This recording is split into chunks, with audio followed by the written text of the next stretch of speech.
सो hey everyone, कैसे हैं आप सब। मेरा नाम है दीपक विश्वकर्मा और आप देख रहे हैं dark legend horror stories YouTube channel, जहां मैं आप सभी को डरावनी कहानियां सुनाता रहता हूं। और आज की इस वीडियो में मैं फिर से आप सभी को एक और डरावनी कहानी सुनाने वाला हूं। तो मैं उम्मीद करता हूं कहानी और आवाज़ आपको पसंद आएगी। अगर आपको कहानी और आवाज़ पसंद आए तो वीडियो को लाइक करना, चैनल को सब्सक्राइब करना ना भूलें। साथ ही साथ कमेंट करके ज़रूर बताएं कि आपको कहानी और आवाज़ कैसी लगी। तो चलिए शुरू करते हैं बिना किसी देरी के। रोहित को अपनी बाइक से बहुत ही ज़्यादा प्यार था और वो साल में 2 बार हमेशा लॉन्ग ट्रिप पर जाया करता था। ऐसे ही एक लॉन्ग ट्रिप पर निकला था रोहित और उसके पास 2 रास्ते थे। पहला रास्ता छोटा था लेकिन वो रास्ता जंगल से होकर जाता था और दूसरा जो रास्ता था वो सेफ रास्ता था, लेकिन वो रास्ता बहुत ही ज़्यादा लंबा था। रोहित को अब समझ नहीं आ रहा था कि आखिर क्या किया जाए, छोटे रास्ते से चला जाए या फिर लंबे रास्ते से चला जाए। शाम भी होने वाली थी और तभी रोहित की नज़र बाइक के ऊपर गई और उसने देखा कि बाइक में पेट्रोल बहुत ही ज़्यादा कम है। और जैसे ही रोहित ने ये देखा तो उसे चिंता होने लगी कि अगर वो लंबे रास्ते से जाएगा और बीच में अगर पेट्रोल ख़त्म हो गया तब वो क्या करेगा, उसे बाइक को धक्का लगाना पड़ेगा। और इसलिए उसने फैसला किया कि वो जंगल वाले रास्ते से होकर जाएगा, क्योंकि वो रास्ता छोटा था और उसमें पेट्रोल कम लगता। 5 मिनट सोचने के बाद रोहित ने अपनी बाइक को स्टार्ट किया और उस जंगल से होता हुआ आगे बढ़ने लगा।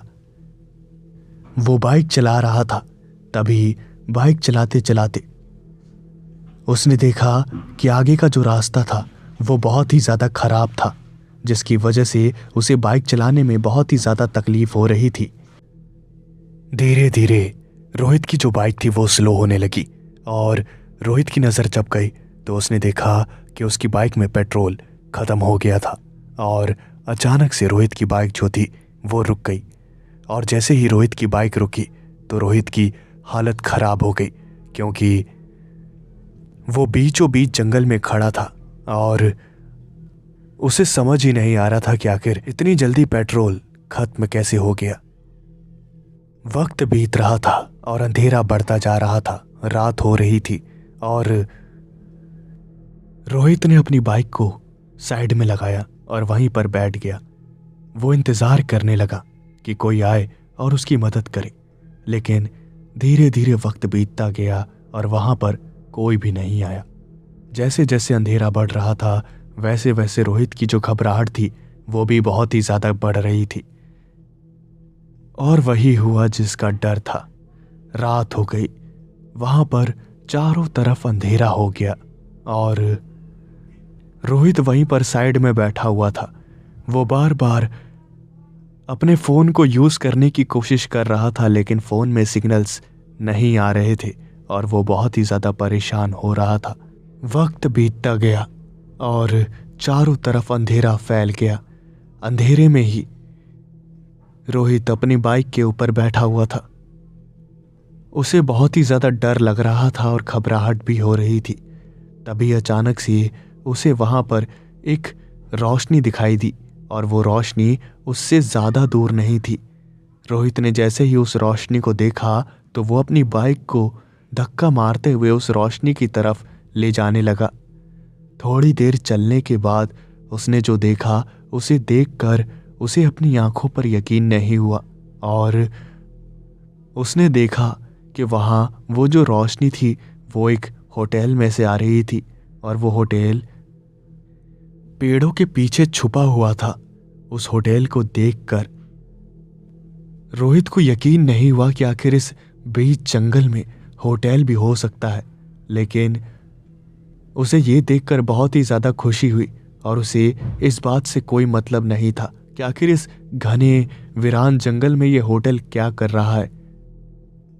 उसने अपनी बाइक को होटल के सामने खड़ा किया और उसके बाद सीधा होटल के अंदर चला गया।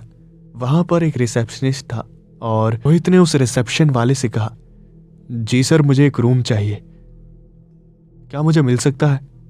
और उसके बाद उस रिसेप्शन वाले ने रोहित को देखा और मुस्कुराते हुए कहा, क्यों नहीं सर, क्यों नहीं मिलेगा, आप अपना आईडी प्रूफ दे दीजिए, मैं आपको रूम दे देता हूं।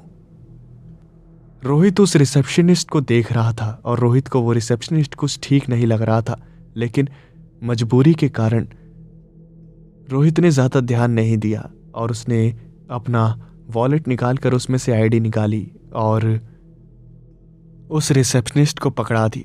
उस रिसेप्शन वाले ने रोहित की आईडी ली और जो भी फॉर्मेलिटीज़ थी वो पूरी करने के बाद एक रूम की उसने मुस्कुराते हुए रोहित की तरफ बढ़ाई और उसने कहा, लीजिए सर, आपके रूम की मेरा स्टाफ मेंबर आपको आपके रूम तक छोड़ देगा।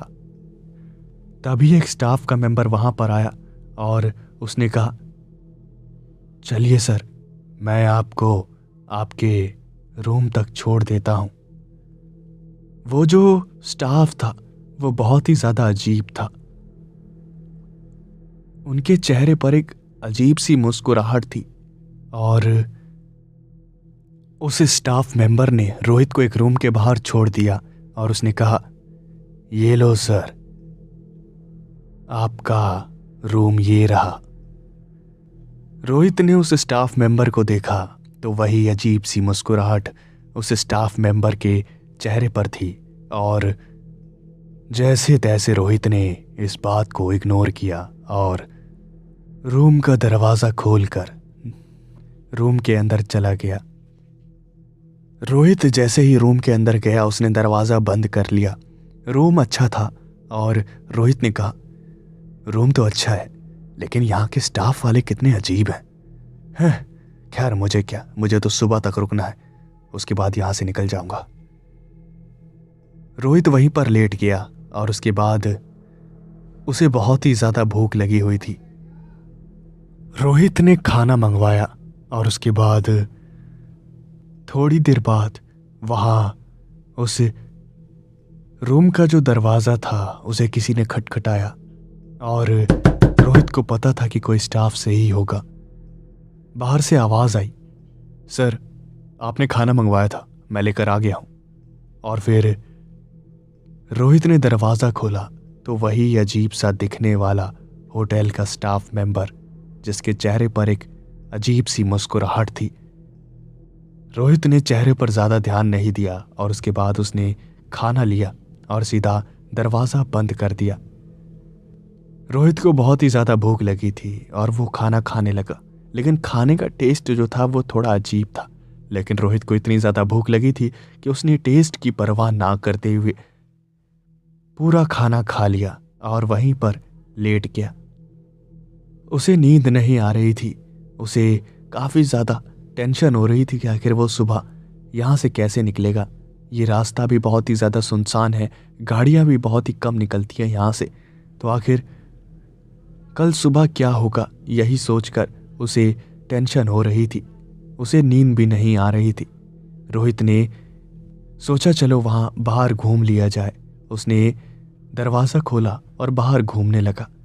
तभी उसने देखा कि वहाँ एक आदमी पोछा मार रहा था और रोहित ने कहा, क्या बात है भाई, इतनी रात को पोछा मार रहे हो? और फिर उस पोछा मारने वाले स्टाफ मेंबर ने भी एक अजीब सी मुस्कुराहट के साथ कहा, जी साहब। उसकी मुस्कुराहट देखकर रोहित थोड़ा सा घबरा गया और उसने कमरे में जाना ही सही समझा। वो कमरे में चला गया और उसके बाद वो कमरे में लेट गया। थोड़ी देर बाद उसे नींद आने लगी और वो सो गया। वो रात को सोया ही था, तभी अचानक से उसे कुछ आवाज़ें आने लगी और उसकी नींद जो थी वो खुल गई। रोहित ने आवाज़ें सुनी तो वो आवाज़ें उसके बाथरूम से आ रही थी रूम के, और रोहित खड़ा हुआ। उसके बाद उसने बाथरूम में जाके देखा। रोहित ने देखा वही आदमी जिसे रोहित ने अभी थोड़ी देर पहले बाहर पोछा लगाते हुए देखा था, वो बाथरूम के अंदर टॉयलेट साफ कर रहा था। और टॉयलेट साफ करते करते उसने मुस्कुराते हुए रोहित की तरफ देखा और उस सफाई करने वाले ने कहा, क्या हो गया साहब? लग रहा है मैंने आपको उठा दिया, मुझे माफ करना। जैसे ही ये बात रोहित ने सुनी तो उसने गुस्से में कहा, ये कैसी बकवास हरकत है? तुम कमरे में कैसे आए? मैं सो रहा हूं तो तुम कमरे में आए कैसे? और फिर उस सफाई कर्मी ने कहा, अरे सर, मैं तो आपके बाथरूम की साफ सफाई करने आया था, आप तो गुस्सा हो रहे हैं। रोहित को बहुत ही ज्यादा गुस्सा आया और उसने डांट कर उस सफाई कर्मी को भगा दिया और वो सफाई कर्मी मुस्कुराता हुआ उस रूम से चला गया। लेकिन उसके चेहरे पर जो मुस्कुराहट थी वो गई नहीं थी। रोहित ने कहा, मजबूरी नहीं होती ना तो बता देता है। कितना घटिया स्टाफ है, आज तक मैंने इतना घटिया स्टाफ आज तक नहीं देखा है। रोहित शांत हुआ और उसके बाद वो लेट गया।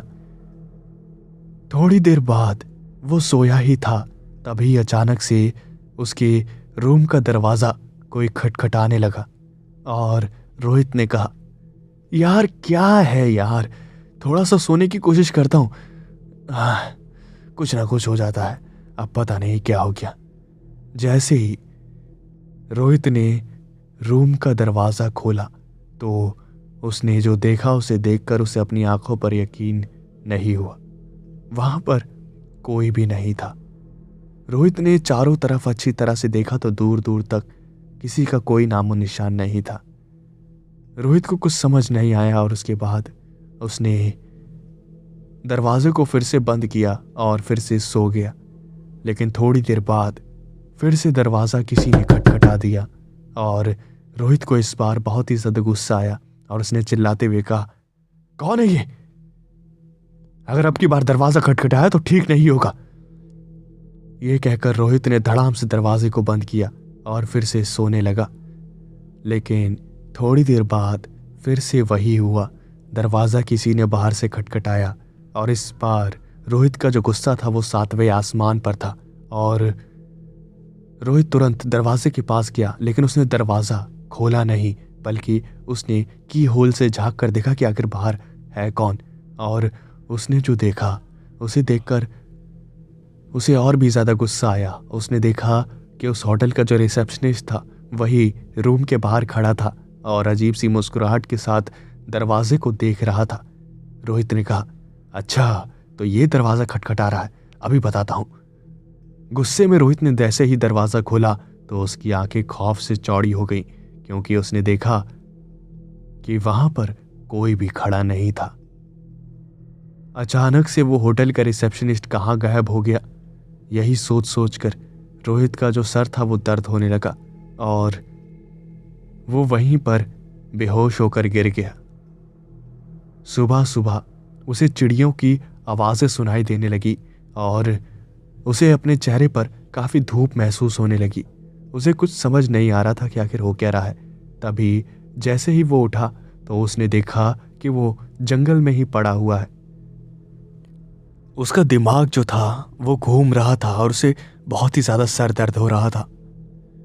उसे समझ ही नहीं आ रहा था कि वो रात को तो होटल के रूम में सो रहा था और अचानक से सुबह यहाँ ज़मीन पर पड़ा हुआ वो कैसे कैसे ये सब।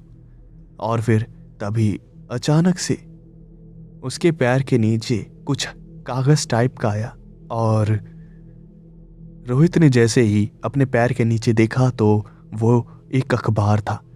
रोहित ने जैसे ही उस अखबार को उठाया तो उसके फ्रंट पेज पर ही एक हेडलाइन लिखी हुई थी और वो जो न्यूज़पेपर था वो 10 साल पुराना था और उस हेडलाइन में लिखा हुआ था, एक खूबसूरत से जंगल के बीचों बीच बनाए गए एक खूबसूरत से होटल में लगी आग और उस आग की चपेट में आने से होटल में काम कर रहे सभी कर्मचारियों की मौत।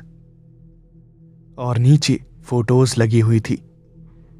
और जैसे ही रोहित ने वो फोटोज देखी तो उसका दिमाग चकरा गया, क्योंकि वो सारी उन्हीं आदमियों की फोटोज थी जिनसे पिछली रात रोहित होटल में मिला था। उस हेडलाइन के नीचे उस रिसेप्शन वाले की, सफाई कर्मी की और बाकी के स्टाफ की फोटोज लगी हुई थी।